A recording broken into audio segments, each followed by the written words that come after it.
Some years ago, I met the gentleman who owns this engine, and it turned out he lives in a castle.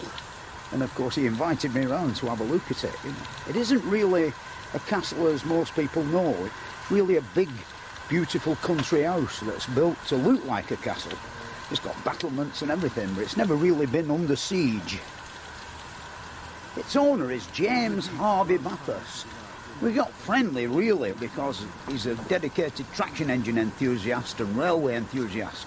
Yeah, I've had that happen to me. I helped him restore one of his favourite engines, Atlas, which of course once resided in the north of England around Manchester, but now it lives here on the forecourt of Eastnor Castle.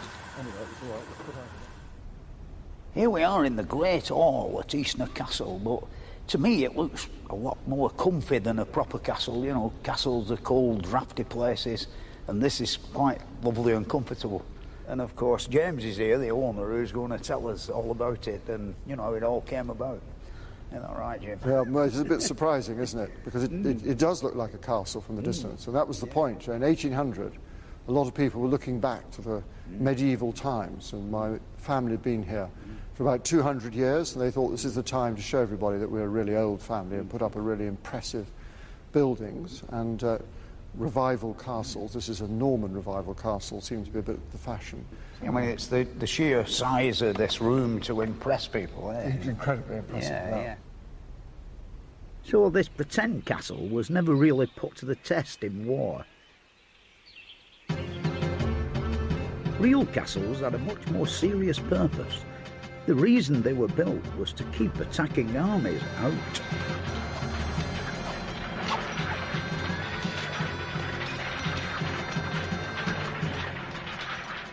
So how did something as functional as a castle turn into something as ornate as this? In this series, we're going to look at how things and why things were built, and what sort of tools and materials were used, and how buildings were adapted and altered to meet changing needs. We'll be visiting some of my favourite ancient castles, cathedrals and great houses, as well as more modern things like bridges, tunnels and other great engineering marvels. All of them are very different in style and purpose, but what they all have in common for me is the great range of craft skills that went into designing, building and decorating them. From the remains of some of our most mysterious and ancient monuments right up to the shiny futuristic structure like Lloyd's Building in London, the skills of architects and builders are there to be seen. But I'm starting off by going to see something very simple. Man's most basic need was to defend himself, and our earliest defensive constructions were great earthworks like the outer banks and ditches that surround Old Sarum in Wiltshire. This huge earthworks were built like in the Iron Age, you know, 500 years BC. It sort of defies all wonder when you think that they have no machinery or anything. You know, it were built by the basic tools and muscle power. I mean, when you think to actually get up there where the defenders were, you'd got to come up this banking over here with whatever you were going to throw at them, which wouldn't be a lot because you'd be knackered by the time you got up here. Then you've got to descend into the valley with the wrath of them men up there throwing great rocks at you, maybe, and then, of course, attempt to get up. It must have been a pretty, you know, impossible place to take. And when you think all that time ago, you know, long time ago, like the forerunner of a castle. But it was all pretty basic. If you want to see real engineering skills on a truly grand scale, you have to wait for the Romans. When the Romans came to Britain, they brought with them a far more sophisticated building techniques than what we'd ever had before, you know. Hadrian's Wall here is the biggest monument that the Roman Empire left behind for us. It stretches right across northern England from Bowness on the Solway Firth to Wall's End on Tyne. Its purpose was to stop the marauding Scotsmen getting across the border. or as Adrian put it, to stop the barbarians getting towards the Romans. And work started in the year of 122 AD, and it took 6 years to build, you know. I mean, they worked bloody hard, you know. It's an amazing piece of work. You can't help but notice how the quality of it all varies, you know, as you go from area to area. Some places the stonework just follows the contours of the hillside, and other places it's beautiful and level, as though that section had some sort of levelling gear. Of all the forts along Hadrian's Wall, Housteads is one of the best preserved. There's examples of nearly everything here, you know. There's the governor's house, the granary, the latrines.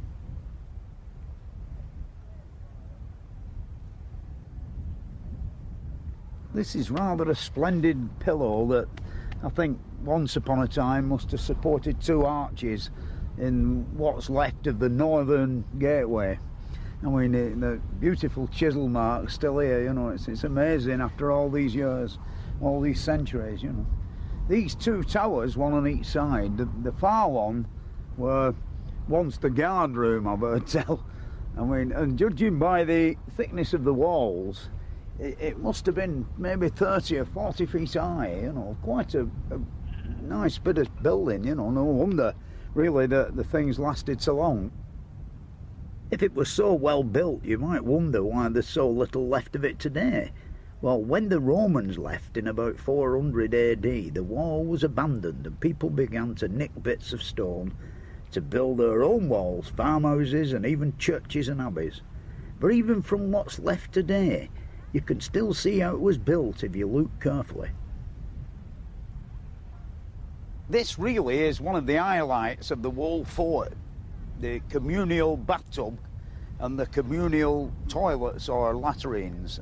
It's rather ingenious how they kept the water in it, you know. There's beautiful grooves chiselled down the ends of each stone, and then they poured molten lead down, and then of course they'll have corked it up rather like they used to cork the wooden planks in the deck of a ship. The water from the bath came out through this outlet and was channelled into the latrines. And it came round the corner here, and it dripped down into this trough here. And then it ran all the full length of the toilets and back this way and back into the main channel that took away all the effluent. And of course the reason for this trough were, while you were sat there on the thunderbox chatting with your mate, you wash your sponge in the running water, and then after you'd done that, these 2 sinks, the rectangular shaped one and the round one, would be where they wash their hands afterwards, you know. Just what they did with the sponges, I don't know, because all the woodwork and the actual planking, I suppose, with the holes in, is all, of course, gone. But I suppose it all ran out down the hill where the sheep are, and it must have been a bit stinky down there in them days. What's interesting is the way they kept the water in the bath. Yeah. Right, that's it. That's Houstead forts, the Roman baths, the way they had of keeping the water in them, you know, as the stone flags came end to end, they actually cut a groove down the middle and of course poured molten lead in like I've just done here. They would have had possibly to build a little pile of stones up at each side with some clay behind to stop the molten lead shoving the clay out, you see. Here I'm a bit lucky because I've got this old moulding box and some sand on each side which will have the same effect.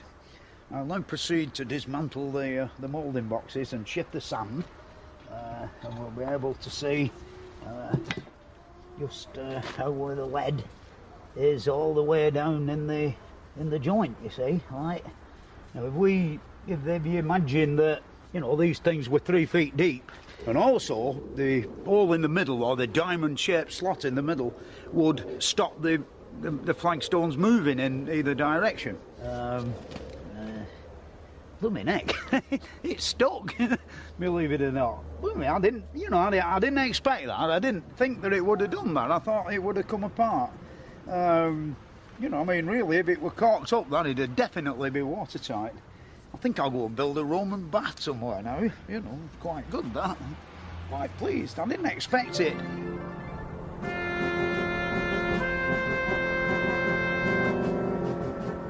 Hadrian's Wall only saw active service for about 300 years, you know. Dover Castle here, one of Europe's strongest fortresses, saw action from the Iron Age up to the Atomic Age almost.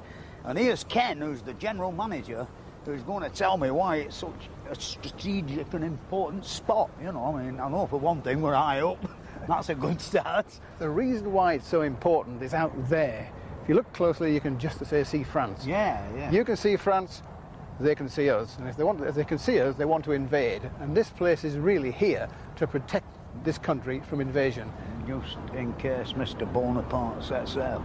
Well, everybody landed here. I mean, this is a natural harbour anyway. You can see the cliffs are quite steep all the way around. And this is really the only place where you can land.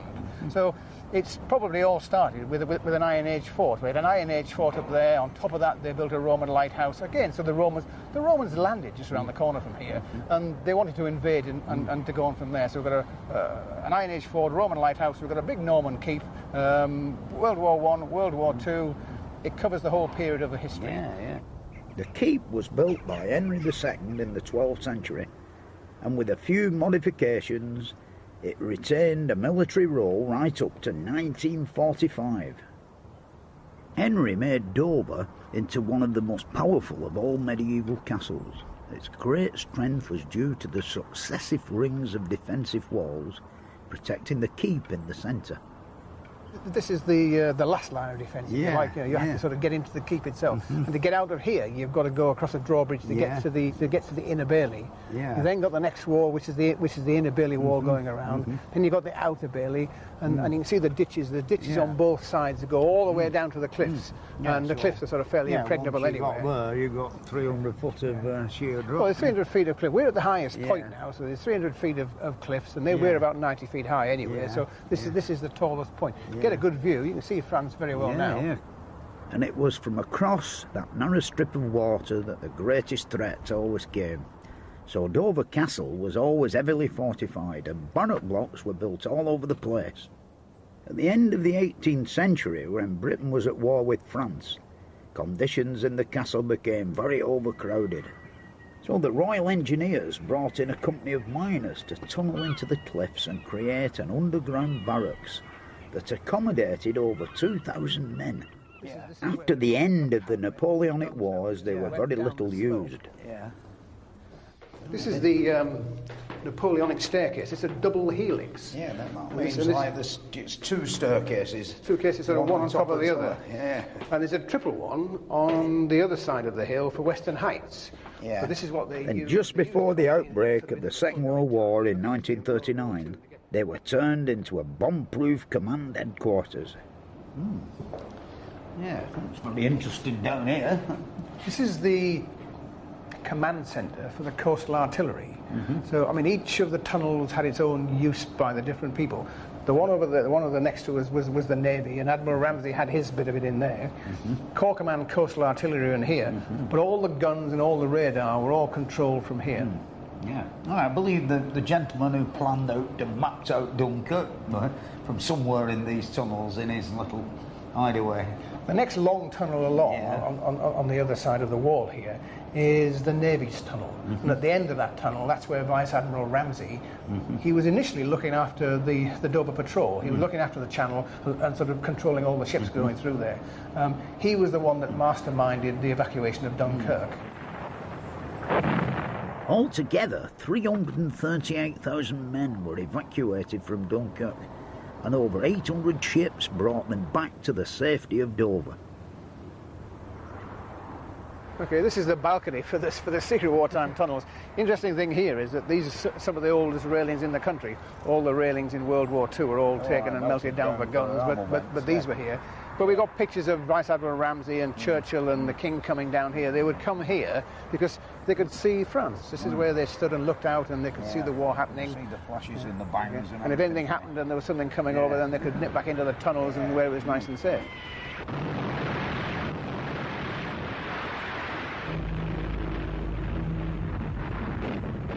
What makes Dover so important is its location, and the places that castles were built were usually determined by geographical features. There's nowhere you can see this better than in Scotland, so I went up to Edinburgh to see Scotland's most famous castle.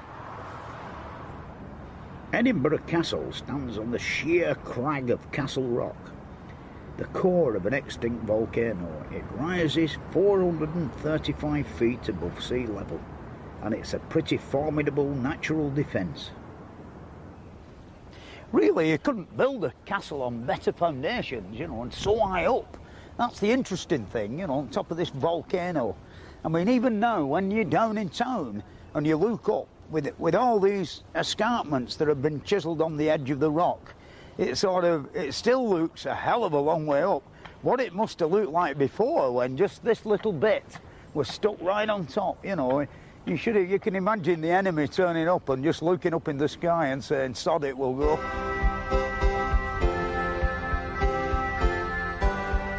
In the 15th and 16th centuries, the castle was a royal palace, and it became a symbol of royal power. And right up to today, Edinburgh is more than just an historic monument. It still has a symbolic significance, and that's why the Scottish National War Memorial is here. One of the most impressive buildings in the castle is this one behind me, you know. It's the Scottish National War Memorial, and it's also one of the most recently built. I mean, I've seen a few war memorials in my time, but believe me, this one takes some licking.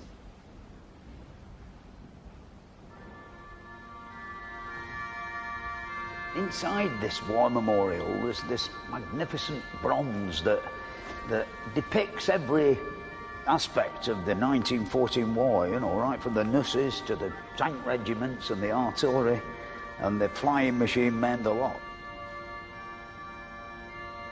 Yeah, a lot of this bronze were first carved in wood by Alice and Maurice Meredith Williams. He must have been a Welshman. And of course, you know, after it had been carved in wood, it would be taken to the foundry and used as a pattern to cast the bronze. Certainly captured the sadness of it all, you know. There's nobody smiling, you know, on any of the faces. It's all very sad. Inside the iron caskets at the centre of the memorial are the names of 150,000 Scots men and women who died in the First World War.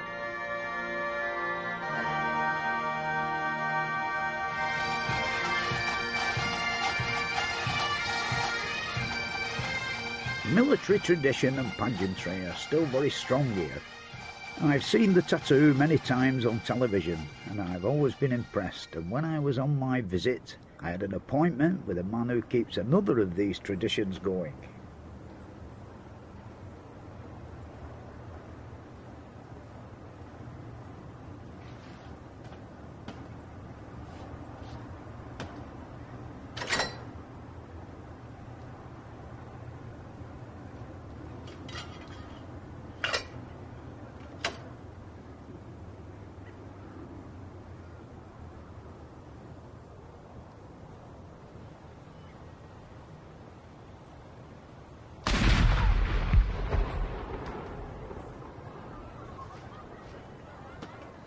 That were exciting, that. Hello, Fred. Yeah, hello there, Tam. How are you doing? Very well. This is Tam the Gun, and every day for the last 21 years he's done that, you know.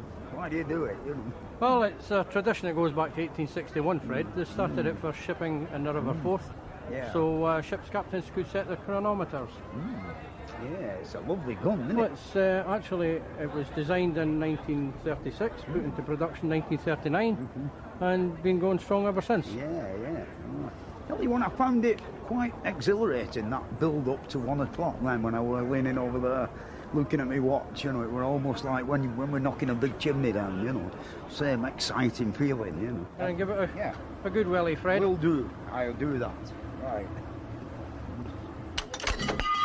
Can you imagine that in 1914? You enjoy that? Yeah. Good. Yeah. Yeah, many people have them outside at fireplaces, poker stands, don't Do they?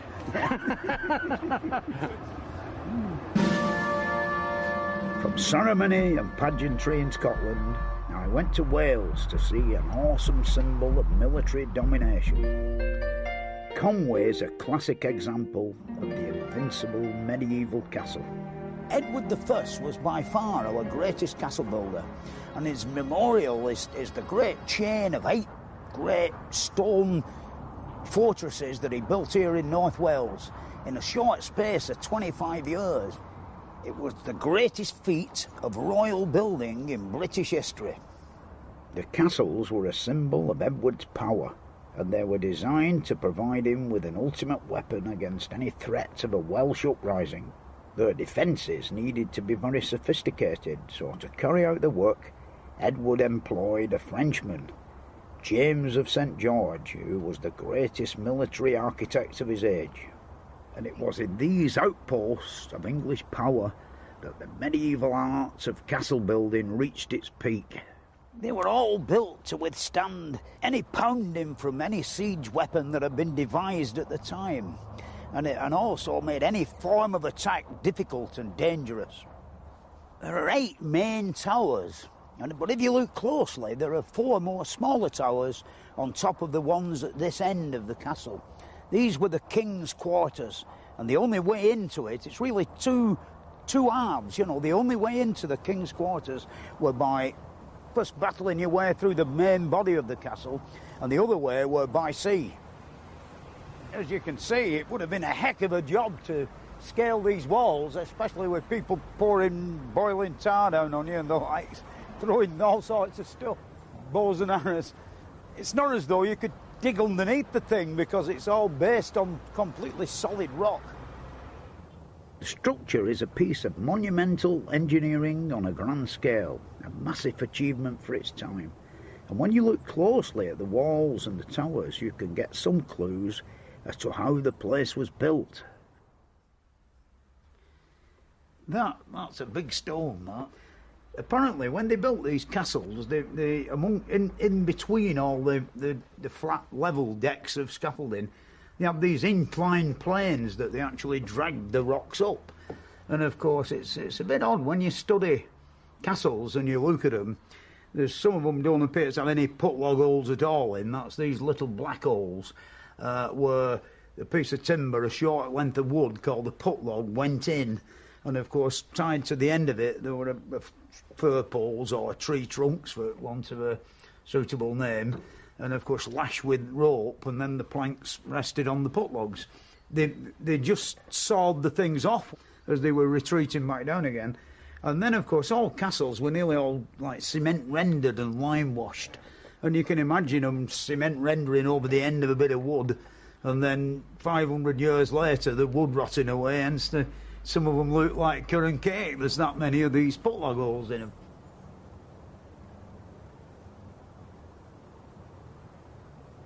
There's lots more places like this to visit and things going on all over the country. If you're interested in gathering more information, ring the number coming up or visit our website.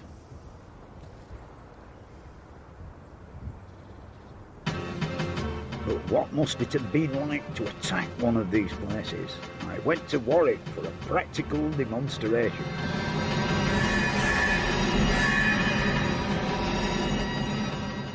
Tell us a bit about, how you go about getting in here. Well, Master Frederick, you're well within archer range here. Yeah, I know, it looks closer than 200 yards. You're taking your life into your own hands. You should be wearing a steel helm. Yeah.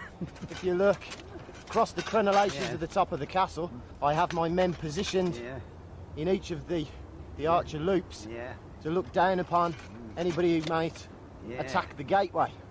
Once we'd got to the drawbridge, and presumably they'd have something made of wood for shelter behind a bit while they started work on it. Once you'd got that up and got to the portcullis, it'd be a bit tough even then. Well, this actually, Master Frederick, is the strongest point of the castle, this barbican here. You'd almost be insane to attack here. Yeah, if you got as far as the portcullis, I think you'd look like a pincushion, wouldn't you? You would. Right, Master Frederick, so now we're actually stood within the barbican itself, and assuming that the enemy forces had made it through the mighty oaken doors that rest upon these hinges there. Yeah.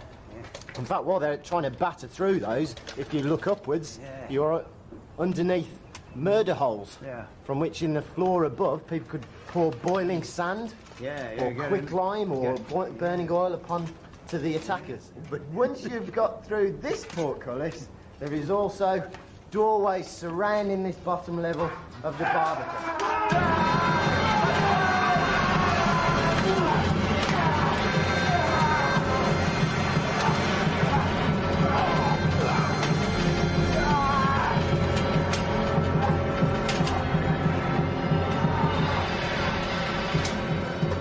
Didn't like that. What the hell? The Middle Ages were pretty violent and turbulent times, but for most castles, the last time they saw any real action was at the end of the Civil War, and after that, many of them became palaces and stately homes. Warwick is a good example of the way they changed. It's one of the finest medieval castles in England. But within these very military-looking defensive walls, there's a magnificent country house. By the 1890s, the castle had become a favourite retreat for some of the most important figures in Victorian society. And in some of the castle's rooms, there is a recreation of a weekend house party with a young Winston Churchill on the guest lists. This is really my period, you know. The beauty and splendour of it all, you know. It's like there'd been a maintenance man here, you know. It must have been very pleasurable coming to work every morning and fettling bits of furniture up. Now then, I believe you've got a squeaky caster somewhere. Oh, Dibnah. Remove your cap, please. Oh, yes. Thank you. Would you have a look at this, sir? I think there's something wrong with the caster down there. Right. Excuse me, Mr. Churchill, while I just fettle this here table leg. If I get this job done in time, next week we'll be visiting more houses and palaces. And don't forget the number if you want more information on some of the interesting places you can visit.